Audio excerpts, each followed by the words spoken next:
샬롬. 창세기 강의 212번째 찬양함으로 시작하겠습니다.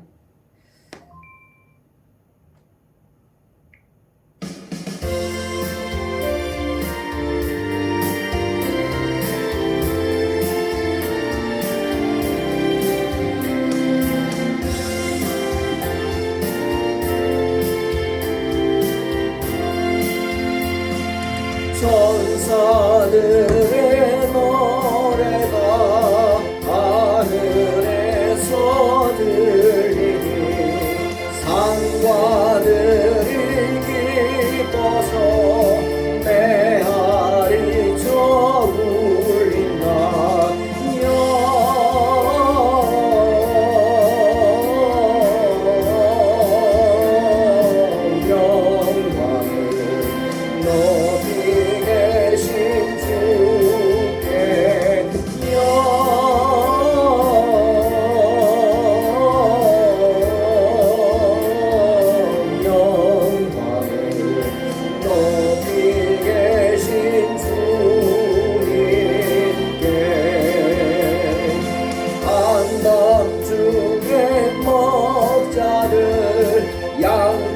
양떼들을 지킬 때 아름다운 노래가 청아하게 들린다.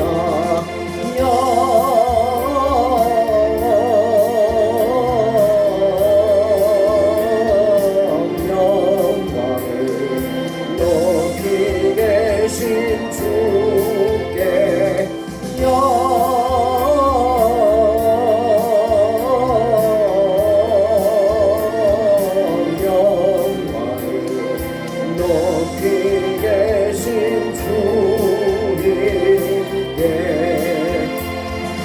베들레헴 달려가 나신 아기 예수께 울어 경배합시다.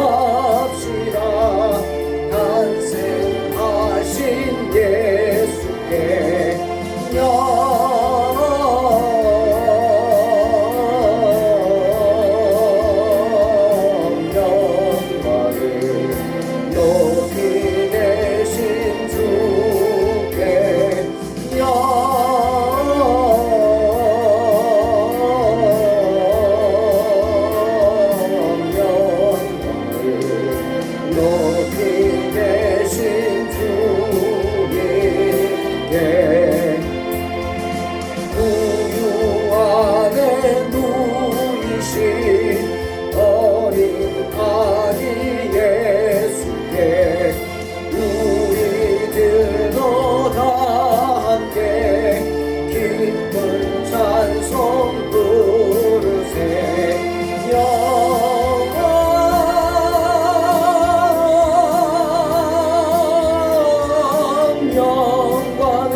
창세기 50장 1절로 14절입니다. 공독합니다.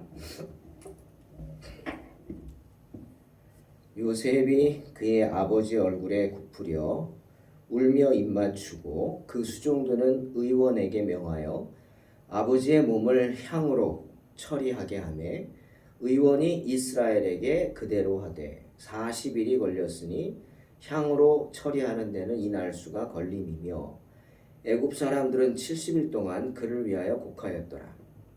곡하는 기한이 지나매 요셉이 바로의 궁에 말하여 이르되 내가 너희에게 은혜를 입었으면 원하건대 바로의 귀에 아뢰기를 우리 아버지가 나로 맹세하게 하여 이르되 내가 죽거든 가나안 땅에 내가 파놓은 묘실에 나를 장사하라 하였나니 나로 올라가서 아버지를 장사하게 하소서. 내가 다시 오리이다 하라 하였더니 바로가 이르되 그가 내게 시킨 맹세대로 올라가서 내 아버지를 장사하라. 요셉이 자기 아버지를 장사하러 올라가니 바로의 모든 신하와 바로 궁의 원로들과 애굽 땅의 모든 원로와 요셉의 온 집과 그의 형제들과 그의 아버지의 집이 그와 함께 올라가고 그들의 어린 아이들과 양떼와 소떼만 고센 땅에 남겼으며 병거와 기병이 요셉을 따라 올라가니 그 때가 심히 컸더라. 그들이 요단강 건너편 아닷 타장 마당에 이르러 거기서 크게 울고 애통하며 요셉이 아버지를 위하여 7일 동안 애곡하였더니 그 땅 거민 가나안 백성들이 아닷 마당의 애통을 보고 이르되 이는 애굽 사람의 큰 애통이라 하였으므로 그 땅 이름을 아벨 미스라임이라 하였으니 곧 요단강 건너편이더라. 야곱의 아들들이 아버지가 그들에게 명령한 대로 그를 위해 따라 행하여 그를 가나안 땅으로 메어다가 마므레 앞 막벨라 밭굴에 장사하였으니 이는 아브라함이 해쪽 속 에브론에게 밭과 함께 사서 매장지를 삼은 곳이더라. 요셉이 아버지를 장사한 후에 자기 형제와 호상꾼과 함께 애굽으로 돌아왔더라. 아멘. 오늘 본문은 야곱의 죽음 이후 야곱의 장례를 준비하는 내용과 또한 장례식 내용이 나오고 있습니다. 야곱은 베냐민을 끝으로 12아들들에게 모두 축복을 한 후에 눈을 감습니다. 야곱의 임종을 가장 가까이에서 지켜본 사람은 루벤이 아니었죠. 그렇다고 유다도 아니었습니다. 누구죠? 요셉이었습니다. 야곱은 요셉의 품 안에서 눈을 감습니다. 오늘 그 자리에 물론 다른 아들들도 뒤에 있었을지도 모르겠지만 문맥상으로는 뒤에 있었겠죠. 하지만 손을 잡고 그 품에 안겨 죽은 사람은 바로 요셉이었습니다. 요셉의 품에 안겨 죽었죠. 비록 장자는 아니었지만 요셉은 야곱의 꿈을 이루어준 사람이요 이스라엘 백성들, 민족을 살려준 의인이었습니다. 아들이 이에 앞서 의인이죠. 은인입니다. 때문에 요셉으로 인해 야곱은 편안히 눈을 감을 수 있었던 것입니다. 여러분, 개인적으로도 자녀가 아비의 마지막을 지킬 수 있다는 건 정말 큰 축복이죠. 더군다나 그 아비의 임종의 모습이 평화로운 것을 지켜볼 수 있다. 그런 것은 남겨진 자들에게는 더할 수 없는 큰 축복입니다. 왜? 마지막 순간에 세상 욕심을 다 내려놓고 세상에 대한 걱정, 근심, 미련을 다 내려놔야 평안하게 죽을 수 있기 때문이죠. 임종을 할 때 많은 분들이 정말 평안하지 못하게 죽는 분들, 특히 예수 믿지 않는 분들, 천국에 소망이 없으니까 무섭겠죠. 죽음 이후에 어떻게 될지 무섭지 않습니까? 가보진 않았지만 주변 사람들의 많은 이야기, 또 교회들, 목사님들의 그 많은 이야기를 통해 지옥이 있을까 걱정하고 마지막 순간에 지옥의 공포가 몰려오고 죽음의 사자가 찾아오죠. 그러니 두려운 것입니다. 예수를 믿지 않기 때문이죠. 그러나 야곱은 모든 것을 다 하나님께 맡기고 의탁을 합니다. 조상의 하나님께. 그러니 마지막이 얼마나 평안했겠습니까? 그런 아비의 모습을 본 아들들 정말 축복이죠. 때문에 요셉은 돌아가신 아버지를 품에 안고 울면서 그 얼굴에 입을 맞출 수 있었던 것이죠. 아버지께 마지막 경의를 표하는 것입니다. 슬피 울었을 것입니다. 하지만 이미 육신은 죽었습니다. 그 죽은 육신을 영혼은 떠났어요. 다시는 돌아오지 못합니다. 다윗이 열왕기상 2장 2절을 보니까 자기가 죽을 날이 가까운 것을 알고 솔로몬을 부릅니다. 그러자 솔로몬이 두려워하죠. 왜? 지금까지 아비가 다 막아줬죠. 예? 솔로몬은 적자가 아니잖아요. 그렇죠? 그것도 밧세바와 죄를 진 밧세바의 아들이죠. 그러니 불안했죠. 또 그 큰 왕국을 어떻게 다스립니까? 오죽하면 솔로몬이 하나님께 일천번제를 드리면서 그런 기도를 했겠어요. 지혜를 달라. 어떤 지혜? 하나님의 왕국을 다스릴 수 있는 지혜. 정말 하나님이 기뻐하시는 기도죠. 그 다윗이 솔로몬 아들을 불러서 유언을 하는데 그것이 열왕기상 2장 2절입니다. 내가 이제 세상 모든 사람이 가는 길로 가게 되었다.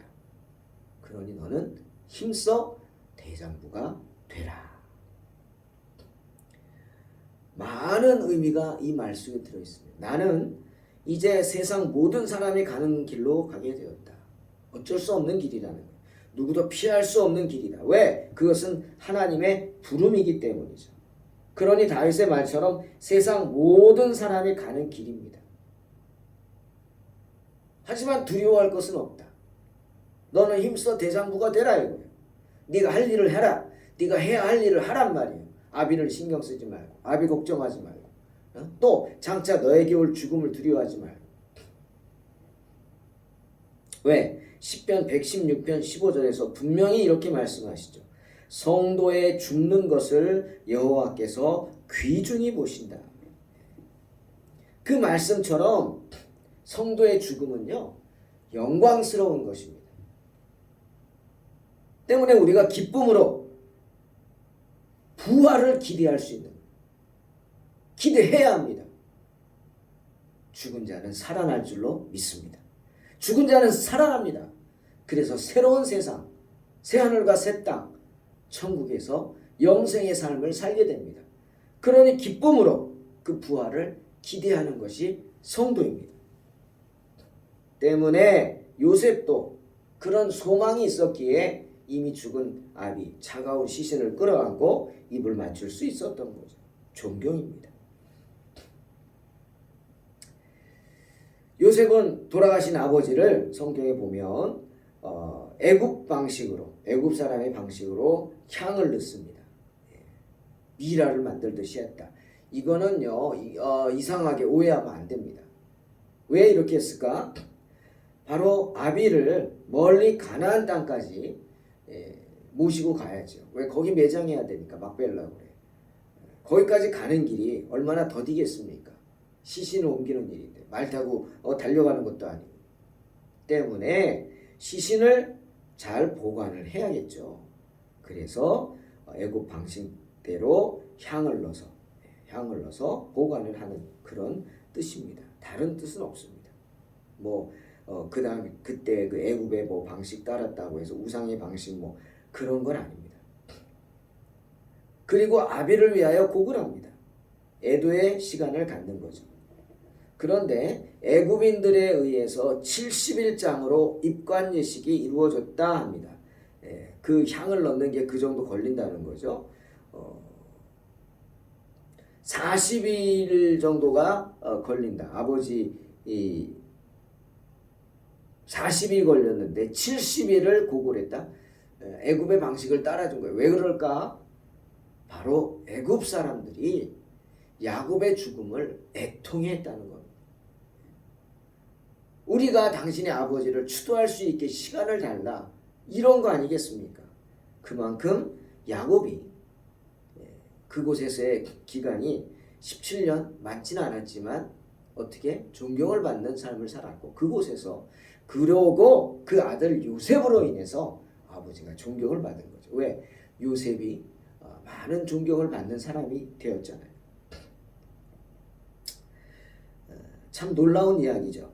그만큼 야곱과 요셉의 삶이 그저 자신들의 영달을 위해서, 부귀를 위해서 살아온 삶이 아니라, 그들은, 특히 요셉은 애굽의 총리로서 많은 사람들을 살리려고 애를 쓰고 베푸는 삶을 살았다. 그래서 존경하는 마음에서 애굽인들이 자발적으로 애통의 기간을 70일을 가진 것입니다. 70일의 곡이 끝나고 요셉은 아비의 유언대로 아비의 시신을 가나안 땅에 있는 가족 묘지 막벨라굴에 안장을 합니다. 그런데 여기 또 놀라운 것이 있죠. 요셉의 인품과 요셉이 어떤 사람이었느냐 알 수 있게 하는 대목입니다. 요셉은 아비를 이제 매장하기 위해 떠나야 하죠. 그 전에 먼저 바로의 허락을 구합니다. 바로의. 근데 여러분, 요셉은요 어떤 사람이었냐면 애굽에서 바로 다음에 통치권을 가진 사람이었어요. 창세기 41장 40절에 애굽의 바로가 요셉에게 이렇게 말합니다. 너는 내 집을 다스리라. 내 백성이 다 내 명령에 복종하리니 내가 너보다 높은 것은 내 왕자뿐이니라. 바로가 요셉을 애굽의 총리로 세우면서 한 말이죠. 그러니 가장 강력한 권한이 누구에게 있어요? 요셉에게 있는 거예요. 바로는 왕인 것뿐 그 이상도 그 이하도 아닙니다. 그런데 그런 막강한 권력을 가진 요셉이 어떻게? 아비를 장례하는데 자기 마음대로 하지 않고 바로에게 허락을 구하는 겁니다. 겸손한 거죠. 질서를 아는 겁니다. 지혜로운 겁니다. 그런데 더 놀라운 건 그렇다면 요셉이 바로를 만날 권한이 없을까요? 예? 요셉이 바로를 만나러 가는데 허락을 구해야 합니까? 아니잖아요. 언제든지 가서 만날 수 있을 거 아닙니까? 그런데 오늘 성경에 보면 바로가 아버지를 장사 지내러 지금 이제 애굽을 떠나는 거예요. 가나안 땅으로 가려면 떠나서 뭐 한 달이고 뭐 두 달이고 있다 오겠죠. 곡하는 기간들이 있으니까 장례 시간도 있고 그러니까 떠난단 말이에요. 근데 그 허락을 구하는데 자기가 직접 가서 구하는 게 아니라 바로의 신하들에게 부탁을 합니다. 저는 이 부분이 정말 지혜롭다고 생각해요. 4절에 곡하는 기한이 지남에 요셉이 바로의 궁에 말하여 이르되 내가 너희에게 은혜를 입었으면 원하건대 바로의 귀에 아뢰기를 나로 가나안 땅으로 가서 아버지를 장사하게 하소서 내가 다시 오리이다 하라. 이렇게 말을 전해달라고 허락을 구해달라고 바로의 신하들 특히 왕궁에서 왕의 측근들에게 부탁을 합니다. 저는 이 부분을 보고 정말 놀라고 배웠습니다. 이게 삶의 지혜구나. 이게 삶의 지혜. 여러분 가장 무서운 적은요 가까이 있다 그랬어요. 그죠? 가까이. 바로의 최측근에 있는 사람들이 바로의 최측근에서 바로를 마음을 좌지우지할 수 있는 사람들이 누구? 측근이란 말이에요. 그렇죠? 왜 우리 그런 말 하잖아요. 클레오파트라의 코가 조금만 낮았더라면 세상의 역사가 달라졌을 거다. 로마에 그런 전쟁이 있지 않았겠죠. 예? 즉 클레오파트라가 잠자리에서 옆에서 계속해서 뭐라고 했기 때문에 큰 전쟁까지 일어날 수 있었다. 측근이죠. 가장 측근. 요셉은 그것을 알았어요. 지혜죠. 자기가 당당하게 가서 바로한테 말하고 아니 허락을 구하지 않아도 돼. 그냥 갔다 오면 되잖아요. 그런데 허락을 구해야겠다. 그것도 모자라서 직접 가서 말하지 않고 바로의 측근들을 통해서 측근들에게 부탁을 합니다. 청을 하듯이. 그러니 그 측근들이 그 말을 듣고 얼마나 황송했겠어요. 아니 어떻게 나한테 청을 하십니까? 그냥 하시면 되지 뭘 나한테까지 그렇게 얘기하십니까? 황송해하겠죠. 아니요. 옆에서 바로를 섬기니까 좀 잘 말씀해 주십시오. 내가 이런 상황 때문에 할 수 없이 애굽을 떠나야겠습니다. 그 말을 들은 측근들은 뭐라 그럴 거야?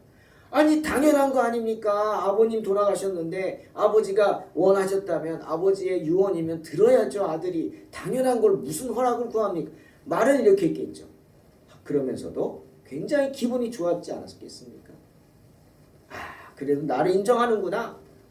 요셉이 저 고난과 막강한 고난을 갖고 있는데 함부로 하지 않고 겸손하게 저러는구나. 역시 요셉은 겸손한 사람이야. 인정하지 않았을까요? 지혜죠. 지혜예요. 요셉은 지혜로울 뿐 아니라 인간관계를 아는 사람이었습니다. 겸손하고 예의 바를 뿐 아니라 그렇게 애굽인들의 마음을 헤아릴 줄 아는 사람이었다는 것. 비록 야곱이 애굽에 온 지 17년이 지났기 때문에 7년의 풍년과 7년의 흉년은 끝났죠. 흉년 때 왔죠. 1년쯤 됐을 때. 그러니 지금은 10년이 지났어요. 하지만 여전히 그 흉년이 너무도 무서웠기에 혹독했기에 후유증은 여전했을 겁니다. 그러니 애굽인들은 여전히 요셉을 바라보고 요셉을 의지했겠죠. 네? 아마 그런 생각하는 사람들이 있을 거예요.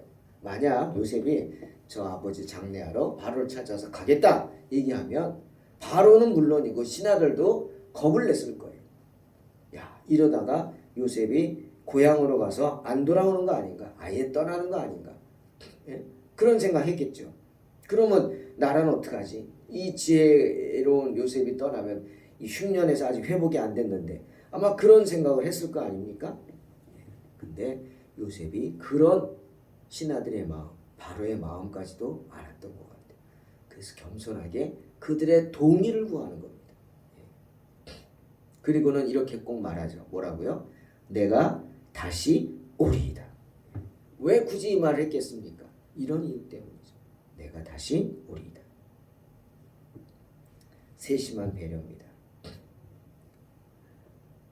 때문에 애굽인들은 그런 요셉을 존경했고 사랑했고 때문에 그 많은 애굽인들이 가나안 땅까지 따라와서 함께 울어준 겁니다. 성경 보세요. 야곱은 아들 요셉으로 인해서 큰 영광을 누렸죠. 그러다 죽습니다. 17년간 애굽에서 영광을 누리다가 죽습니다. 147세. 그의 모든 자손들이 무덤까지 동행합니다. 당연한 거겠죠? 그런데 야곱의 자손들만 동행한 게 아니라 수많은 애굽, 어떤 주석학자는 애굽의 모든 관리가 다 갔다. 뭐 이렇게까지 표현을 하더라고요. 예? 요셉을 잘 보여야 되니까. 왜 우리 그런 말 있잖아요. 정승집 개가 죽으면 문전성시를 이루어도 정승이 죽으면 아무도 안 가죠. 의미 있는 예입니다. 다 갚을 것이다. 가서 경의를 표했을 것이다. 살아있을 때는 물론이고, 예? 살아있을 때는 물론이고 죽은 다음에 어떻게 했어요? 다 가서 조의를 표했다는 거. 왜? 너무나 요셉에게 감사했기 때문에. 요셉이 자기들을 살렸잖아요. 물론 야곱이 처신을 잘했기 때문인 것도 있겠죠. 목자라고 무시당하지 않고 모든 사람에게 존경을 받았을 것입니다. 그러니 여러분, 신앙인들이라면 어떠한 편견 속에서도 그런 사람들의 편견이 있다 할지라도 그 편견을 깰 수 있도록 인내해야 합니다. 목자니까 무식하겠지 라고 애굽인들은 무시했겠죠. 그러나 그 야곱의 그런 모습들을 보면서 그 편견이 깨지고 존경하게 됐다는 거죠. 야곱의 장례식은 정말 성대하게 치루어졌고 그의 장례식은 정말 슬픈 장례식이었어요. 그래서 요단강을 건너기 전에 가나안에 가기 전에 아닷의 타작마당에서 7일간의 애곡의 시간을 보냅니다. 애굽인들이 전체 애굽인들이 다 통곡을 하며 슬퍼했죠. 참 저는 이 부분도 어떻게 이렇게 할 수 있을까? 누가 시킨다고 할 수 있는 거 아닌데 정말 야곱은 대단한 사람이었고 요셉 또한 애굽인들에게 큰 영향을 끼친 사람이었구나 그런 생각을 합니다. 얼마나 그 애통함이 컸든지 그것을 바라본 가나안 사람들이 그곳을 아벨 미스라임이라고 불렀다고 합니다. 즉 애굽 사람들의 큰 애통이다 뭐 이런 뜻입니다. 그게 역사로 남아서 후대에 애굽인들도 이스라엘 백성들을 핍박했던 애굽인들도 이 사건을 알고 우리가 이스라엘의 큰 은혜를 받았구나 라고 생각하게 하는 그런 사건이었던 것이죠. 요단을 건너 막벨라굴에 야곱을 장사한 요셉, 이제 자기 형제와 그리고 함께 갔던 모든 호상꾼, 즉 누구겠어요? 애굽 사람들이죠. 애굽의 관리들과 함께 애굽으로 돌아옵니다. 사랑하는 성도 여러분, 시편 17편 8절에서 하나님은 나를 눈동자같이 지키시고 주의 날개 그늘 아래 감추시는 분이라고 말씀하십니다. 그런데 우리를 지켜보고 감찰하는 분이 하나님만이 아니십니다. 요셉에게 그랬던 것처럼, 야곱에게 그랬던 것처럼 우리와 함께 살아가는 주변의 사람들이 다 나를 지켜보고 있습니다. 나의 일거수일투족을 다 지켜보고 있습니다. 나의 삶의 모습이 누구의 모습이에요? 예수님의 모습이에요. 판단 근거예요, 그들이. 네. 때문에 우리가 조금만 실수해도 예수 믿는 사람들이 저런다고 그런 소리 하는 게 뭡니까? 평소에 그렇게 지켜보는 거예요. 그러니 성도로서 산다는 게 쉽지 않죠. 목사로서 산다는 게 어렵죠. 때문에 사도 바울도 우리에게 뭐라 그랬어요? 우리한테서는 냄새가 나는데, 근데 그 냄새가 어떤 냄새가 돼야 돼요? 향기가 돼야 돼요. 고린도후서 2장 15절. 우리는 구원받는 자들에게나 망하는 자들에게나 하나님 앞에서 그리스도의 향기라고 말씀하십니다. 우리는 다른 사람들, 우리를 아는 사람들에게 악취를 풍겨서는 안 됩니다. 향기가 나야 돼요. 왜? 좋은 예수 냄새가 나야 돼요. 그러니 어떻게? 야곱과 요셉처럼 겸손하게, 질서 있게, 지혜롭게 행함으로 향기를 풍기시기 바랍니다. 그래서 존경받는 삶을 살 수 있기를 주님의 이름으로 축원합니다. 언제나 영혼을 구원하는 그리스도의 향기를 바라는 복된 성도들이 되시기를 주의 이름으로 축원합니다. 기도하겠습니다. 하나님 감사합니다. 언제나 우리와 늘 가까이 하시는 주님, 우리의 모든 부족함을 아시는 주님, 우리의 필요를 아시는 주님, 저희들의 모든 것을 용납하고 이해하시는 주님, 우리의 부족한 부분을 용서해 주시고 우리의 나약한 부분을 용서해 주시고 언제나 주님의 은혜를 떠나지 않도록 축복하여 주시옵소서. 주께서 언제나 우리와 함께 하셔서 정말 요셉처럼 야곱처럼 하나님께 사랑받을 뿐 아니라 사람들에게 존경받게 하소서. 예수님이 커갈 때 그 지혜와 키가 자라면서 하나님은 물론이고 사람들에게 사랑받았다 말씀하십니다. 주님, 우리의 부족함을 아시는 주님, 우리를 붙잡아 주시고 언제나 주님의 사랑에 거할 수 있게 하시고 주님의 사랑 떠나지 않도록 축복하여 주시옵소서. 그리스도의 향기를 바라는 복된 성도들 되게 하여 주시옵소서. 예수님의 이름으로 기도하옵나이다. 아멘.